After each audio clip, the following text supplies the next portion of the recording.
chapter 7, verse 15 through 20, which is, beware of false prophets who come to you in sheep's clothing, but inwardly are ravenous wolves. You would know them by their fruits. Are grapes gathered from thorns, or figs from thistles? In the same way, every good tree bears good fruit, but the bad tree bears bad fruit. A good tree cannot bear bad fruit. A good tree cannot bear bad fruit, nor can a bad tree bear good fruit. Every tree that does not bear good fruit is cut down and thrown into the fire. Thus you will know them by their fruits. So, in regards to the issue of false prophets, I'll get to the main point about it later, but basically the false prophets, as far as what I've learned, are not just infiltrating our churches or so on and so forth. It can be in the form of whatever charismatic politician, celebrity, basically anyone who is spreading false information about God, Jesus, and the reality of what's going on. So, to start off with how I became unwoke, I want to start with what is wokeness or woke ideology. So I know that's a tough explanation to give. So when I was looking through the most common, accurate definitions, I decided to start with the most common definition of woke ideology that I was able to find, and this lines up with how I used to define it when I was younger, is the common one, especially related to Black Lives Matter, is staying alert to the deceptions of the people who oppress the marginalized. So the idea of being woke to how you're being oppressed by systemic racism and staying alert to that and not falling asleep to whatever that oppression is. So I thought that was fairly accurate to how I would define it and how I think a lot of people would define it today. If not, you can help me with that during the Q&A. So, how this relates to me being woke, when I first started coming to UM-Dearborn, I was exposed to Karl Marx and his ideology of what is now known as Marxism. It has different variations, such as communism, which a lot of people had a lot of reason to talk about around the 1950s and 60s and so on and so forth. There's socialism and what other people say democratic socialism, but they're all three variants of the same ideology, which is the Marxism one. And some basic tenets of Marxism, Karl Marx was a very passionate atheist, and he described religion, including the gospel of Jesus Christ, as the opiate of the masses. In other words, going back to the definition of woke, he would describe religion as a drug used to numb the victims so that they wouldn't realize that they're being oppressed by whoever the oppressors are. In which case, Marx thought it was the wealthy or the bourgeoisie. Some other common tenets of Marxism is social class warfare, and the idea that history is driven by one group and a constant conflict or war with an oppressed group. And that's one pattern I noticed in woke ideology that I used to live by, which is the idea of one group oppressing the other group. Some of it, you can also see variants of it in postmodernism, the idea of everything revolves around who has the power to coerce, so on and so forth, to do whatever. So Marx was very focused on his very passionate atheism. And the other thing was he was very big on money or resources, or he had other academic terms for it, or the means of production is another thing he would say. Into one of the quotes he was famous for, each according to one's ability, each according to one's need. And the other one would be, money satisfies the human soul. Another way you could phrase it is, Marx was the type who believed that man can live on bread alone. So that's one of the issues that eventually was brought to my attention. War of identity groups, as well as group-based guilt. So that was a very common part of Marxism and other group versus group ideologies that have kind of taken the umbrella of woke ideology in a modern context. Easy examples of group-based guilt would be phrases such as like white privilege, this idea that because of something you were born white, Therefore, you're guilty of either continuing systemic racism or benefiting from it or being complicit in it in some way, shape, or form. And unfortunately, that was a phrase I used to use a lot until I changed my ways later on. There's also a wealth-based skill. If you were born to a middle class or maybe upper middle class family, you were guilty by association. And it took a very dark turn down the road where people in the Soviet Union and other Marxist nations were executed just for being associated with the group that was considered guilty of whatever crime. So, next part. So since that was a little overview of my understanding of wokeness as an umbrella term and the one variation of woke ideology being Marxism, there were a couple of phases on how I became unwoke. And it started with me becoming, first part starts with, why did I become Marxist? I was introduced to Marx in a world religions class, and when I learned about Karl Marx and thought, so far I don't like his thing about religion, because I would consider myself a baby Christian at that time. But at the time, reading his work, it sounded like it made a lot of sense. And this is also around 2016. So during that time, Bernie Sanders was campaigning, and I loved the idea of free education because I don't like paying for my university or taking on the debt in order to do that. And Bernie Sanders seemed like a real outsider, and at that point I thought, Marxism and socialism, this is where it's at. I want free education, free healthcare, free this and that. Let's do it. Fight the system, fight the power. That's all good. So, after that, I researched more about Karl Marx and his ideology online, found an online copy of the Communist Manifesto, although I have a Barnes & Noble's bag, and I remember going to Barnes & Noble's, and his book, Communist Manifesto, was actually on sale when I went there. So I found that a funny little result, how the anti-capitalist's best work is on sale at a capitalist bookstore. So that thought didn't cross my mind at the time when I was younger. So I was a very proud Christian Marxist, and I would tell different friends, Christian, non-Christian, yes, I am a Christian Marxist. I would join a couple student org groups on campus, one that called themselves Students Democratic Socialism or something like that. Met with a few different student orgs, but there were a few flaws that were not brought to my attention until later. One was, as much as I like to talk about the oppression of the working class Americans, I had never once stepped foot into a factory, a plant, mill, farm. Pretty much all the working class areas I voluntarily avoided, and I stayed in my university setting. So eventually all these different things would eventually come to a head with a huge paradigm shift, where I found an interview with a journalist, a woman named Kathy Newman. I knew her work a little bit, and she was interviewing a man who was getting into a lot of trouble in Canada named Dr. Jordan B. Peterson. And she interviewed him, and it turned into a bit of a debate at the time. And during that interview, I remember thinking, there's no way he's telling the truth. This guy's full of crap. He's Canadian, whatever. So, but I was still curious. As I was curious about Karl Marx's ideology, I wanted to see, I wonder if this Dr. Jordan B. Peterson guy is accurate about the topics they covered. One of them was the gender pay gap, which I assumed, well, of course it exists. Of course women are paid less for men for the same work.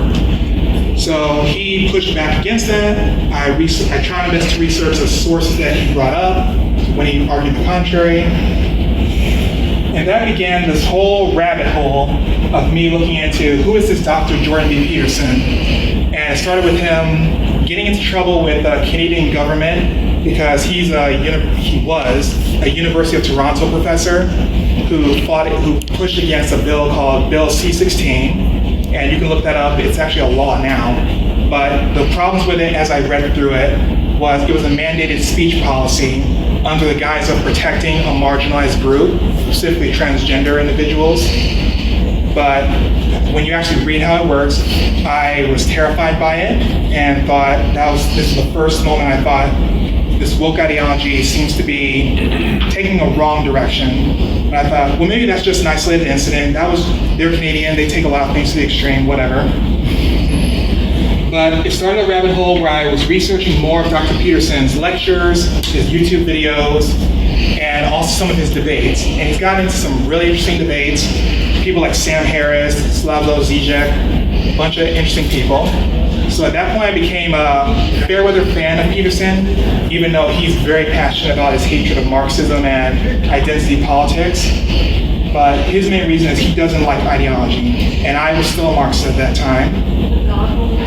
So at this point we get to the point where over the summer of 2018, I bought his book, 12 Rules for Life, Antidote to Chaos. And can you pass me that back, please? I really forgot to bring this up. So I brought my personal copy of the book just so you can see what it looks like. So this is the one that, during that rabbit hole, I found this book. And in this book, he goes over a lot. And this was what kind of, to put it in short terms, destroyed the moral foundation for me being Marxist. One of them was, in one of his rules, he talks about set your own house in order before you criticize the world, which was basically a whole chapter about Deante. You need to get your act together, and you can't even take the garbage out on time, you're slacking off on your grades, you are bitter, resentful, and you're still really naive in your faith, and you need to be developing all those things before you go around telling a bunch of strangers how they can and cannot live. So that was a big difference. And one of the quotes in the book that really helped me when I was reading through that, it took me a couple of weeks to think about it, was when he wrote, if you can't keep your own house in order, how dare you try to rule a city? So that kind of was a gut punch, but at first I was still hesitant about it. But eventually, after I read through that book over the summer, I talked with a couple of my other friends who were further into the woke ideology than I was. One friend that I almost dated, she described herself as a raging feminist, and that was very accurate. And sure enough, our friendship was definitely tested over me just mentioning Jordan Peterson and asking, what do you think about this chapter? What do you think about this one? So after that summer, and that was around 2018, so from 16 to 18, I'm wrestling with Jordan B. Peterson's views and a couple of other people that popped up because of YouTube's algorithm. And eventually I decided, well, I'm not going to be Marxist anymore. I can't support any of the arguments I had for it, so I'll just be a woke liberal. And I thought that was the end of it. Then I found an interview of a different individual because of YouTube through a man who's named Dr. Thomas Sowell. So Thomas Sowell is a black man, an American, an economist, and basically he's been taught and mentored by really top dogs in the economics world, like Milton Friedman, George Stigler, and he's taught at University of Chicago in economics, and he's taught at, I believe it was Cornell. So, and he's been debating liberals and different progressives on these issues since the 80s. So, saw his interview with a man named Dave Rubin, where they talked about his other book, and did I bring it? Yes, I did. This book that took me a good chunk of time to think about discrimination and disparities. And this one is exactly what it sounds like. It's him in his economic research, looking into the narratives around discrimination and disparities versus the reality of what happens. So this book left me thinking, how would I describe this? It left me thinking, well, he doesn't know what he's talking about, he's not woke enough, blah, blah, blah, because I was still a woke liberal. And Thomas Sowell is very good at debating, very scary to debate him, and I saw a couple of old interviews of his, and I started another rabbit hole where I researched his arguments, and a lot of me grabbing his book, looking into the back where you can see the works cited page that I would normally just ignore. But this time I went through the works cited page to see all the sources, fact check them, and at that point I learned I don't really have a better argument.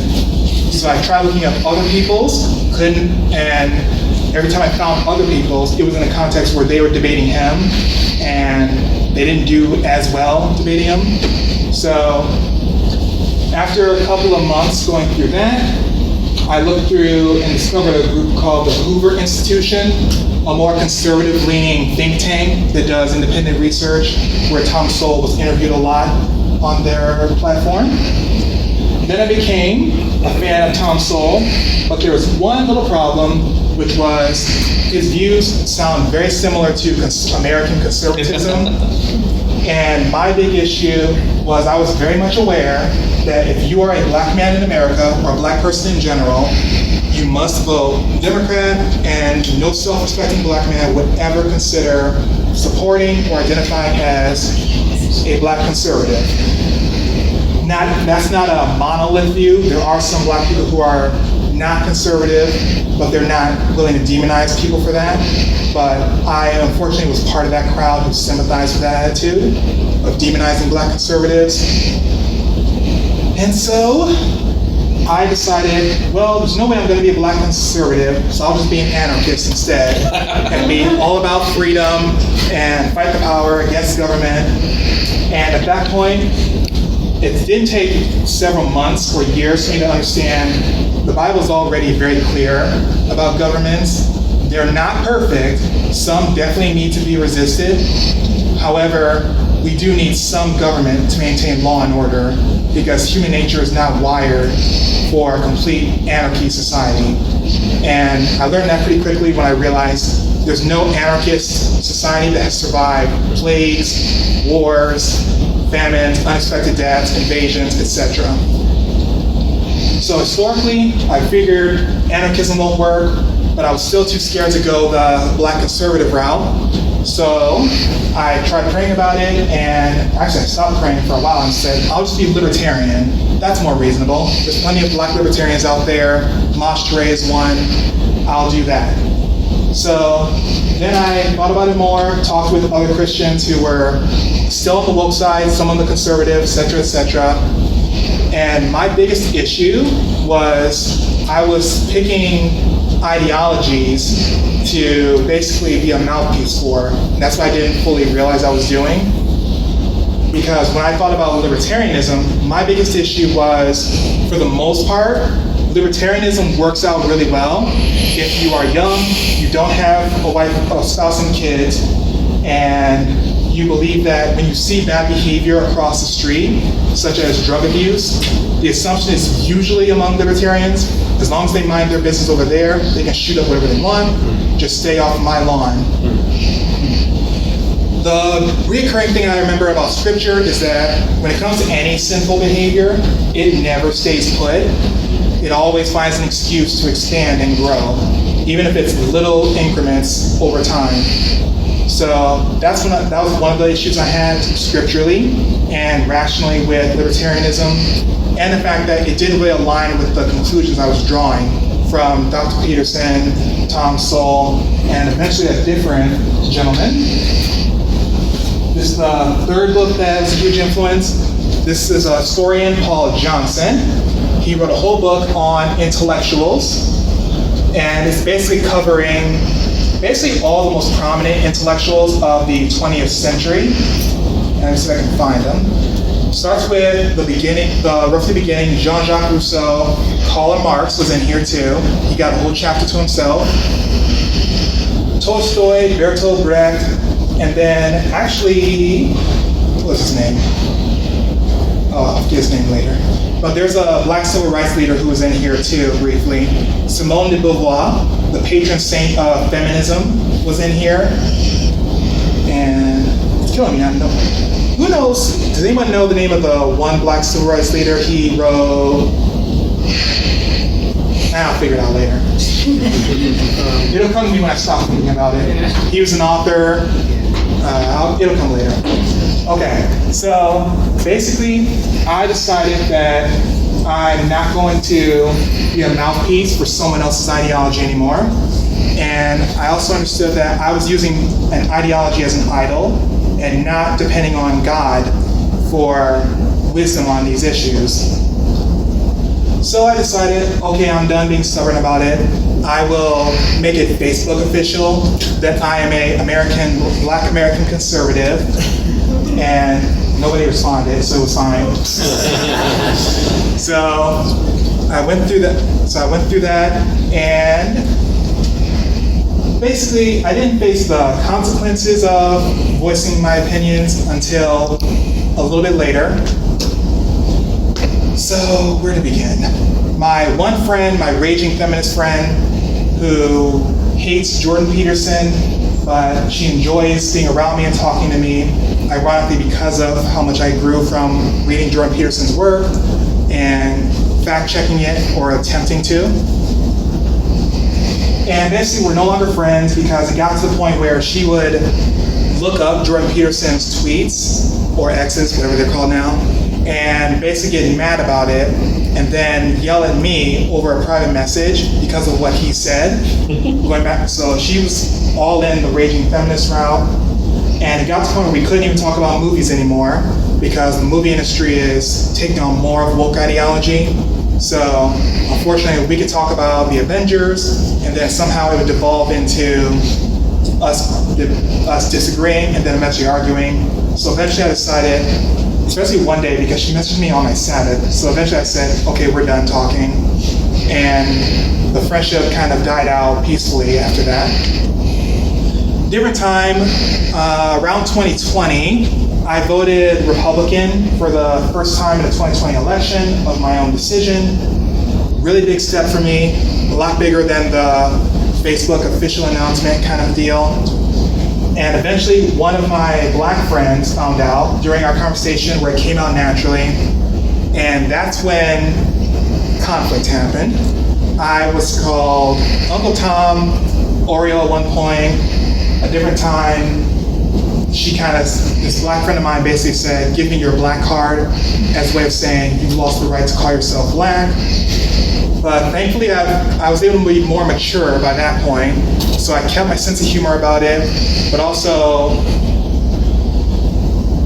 I'd say I applied the social version of being tough on crime, only in this case I was tough on disrespect, and said, you're not going to talk to me like that, because I don't talk to you like that. And so I learned how to apply an advice that my late mentor and father figure Mike Hoffman taught me, which was, Deante, if you have an opinion, don't you ever apologize for having an opinion, especially if you know it's an accurate one. So I learned how to respect their opinions more. They didn't always respect mine, but that friendship ended up ending for different reasons. So far that's the most I've gotten. The only other hardship I got was figuring out how do I voice my disagreements in an academic way in class assignments, because I don't want to be a mouthpiece, but I don't want to be outwardly disrespectful towards authority figures, because as a Christian, even if it's an unjust authority figure, it's still honorable to suffer for doing the right thing versus suffering for being a guilty, unrepentant criminal in that case. So now to get to, at this point, I have left Marxism and I couldn't justify my views as being liberal, and I realized anarchism wouldn't work, libertarianism wouldn't work. I'm Facebook official, American conservative, and I personally, my conclusions are that I do not believe that woke ideology is compatible with the gospel. And it's actually interesting that you brought up Black Lives Matter, because one of the reasons I was drawn to Black Lives Matter in the beginning is because the founders, the 3 women founders, have been vocal about the fact that they are trained Marxists, and that their movement in part was founded upon bringing about the Marxist utopia. And I remember seeing a documentary where they talked about the founders of Black Lives Matter and their trainer. He's actually a white Marxist. I had his name, but I forgot it again. But basically, that's a little detail. If you want more in-depth, we can do the Q&A, or you can bring up something that I don't know, and I can attempt to fact-check you, and maybe I'll change my mind, maybe I won't. We'll see. Now I have more joy now, because when I followed woke ideology, according to the definition that I outlined earlier, I view myself and identified as a victim, a permanent victim of different issues, and I would constantly be fighting against it. So once I decided I refuse to see myself as a victim, regardless of what ideology I gravitate towards, I knew I'm not going to be a victim. I'm not going to use group-based guilt. So I'm done using white privilege, male privilege, female privilege, etc., etc. And I also know, because of the earlier Bible verse, Matthew chapter 7, 15 through 20, I know to be on guard against not just people who are big on, basically people who are big on single variable explanations for really complicated issues. And I also know to be very cautious about charismatic leaders, as, for example, with Bernie Sanders. Because one thing that I learned about false prophets is that they're pretty good at convincing people that they're a part of the flock when really they're not. So there are some conservatives that I know are not helpful for me personally to listen to. And there's some conservatives like Larry Elder, Candace Owens, Clarence Thomas, and Dr. Ben Carson. They're prominent conservatives that some of their stuff I agree with, some parts I don't, and some of the things we disagree with are fundamental primary issues. But the fact that I can name where I have my disagreements with them, that helps me understand that I'm not just parroting or being a mouthpiece for someone else's ideas. So I'm very cautious about single variable solutions to very complicated problems. My education has significantly become stronger as a result of this multi-year exodus out of woke ideology. And my faith as a Christian has become more mature than before. I remember Scott brought up that there's a book called The Satanic Roots of Marxism. Going off the history of what Marxism is, and I can briefly go into a little bit more about it, that's an accurate title for the book. So with that, my faith has matured, and as of today, I still gravitate towards the American conservative worldview, though there are some issues where I can see I don't necessarily agree with the mainstream conservative view. And that's a good thing. If I agreed with everything that every conservative thought, then that's how I would know, or at least you would know, I'm just a mouthpiece for someone else's ideas. So with that, thank you for hearing my story, and can't wait to get to the Q&A.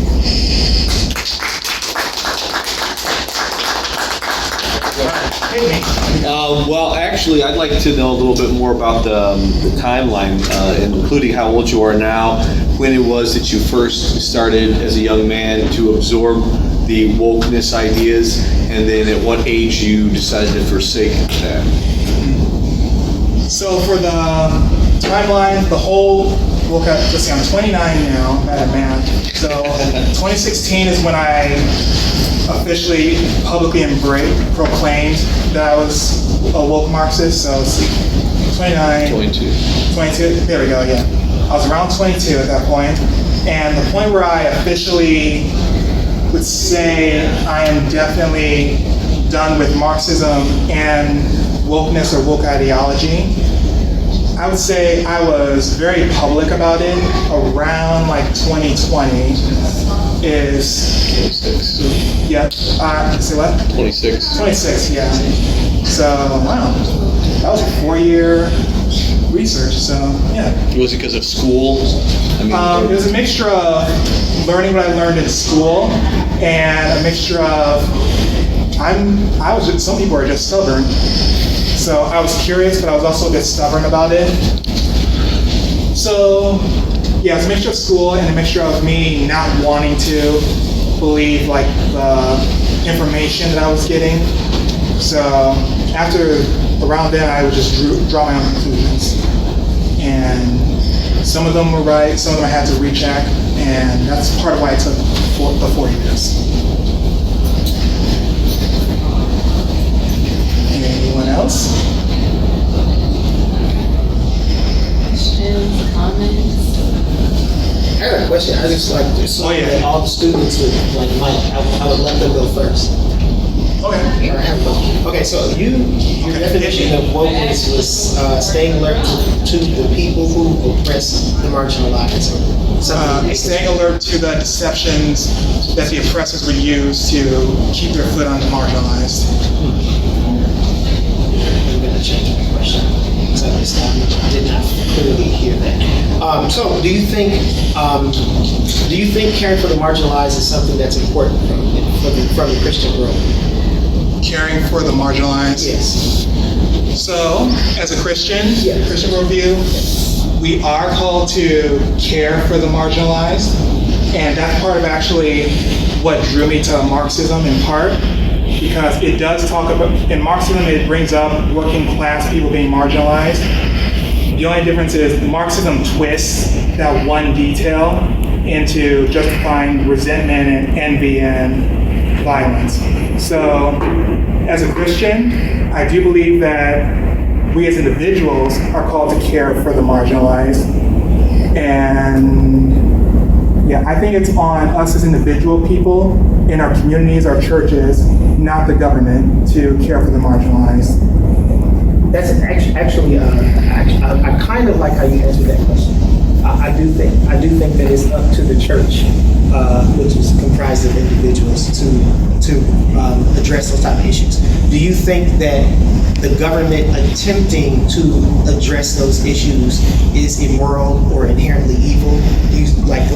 Is it evil to take from those who have and give to those who do not have? Is that immorally evil, or is there a sense in which the government could actually be attempting to do something righteous and just be misapplying it? I don't think it should ever be the government's place to try and care for the marginalized, for the simple reason that basically there's two different mindsets between like a government project versus an entrepreneurial project. As a little quick example, with an entrepreneur, I talk to my investors, I get funding to start this business, right? So I am definitely held liable if my business crashes and I cost my investors $1 million. It's very common in the movie business where if they give me $1 million and I tell them you will make your money back and I don't, I'm on the hook for that. Where it comes to the government, what I've noticed over the years, that's been even the ones long before I've been around, is when the government they can kind of take your taxes and whatever amount gets voted in. And when they mess up, they're not really held responsible for it.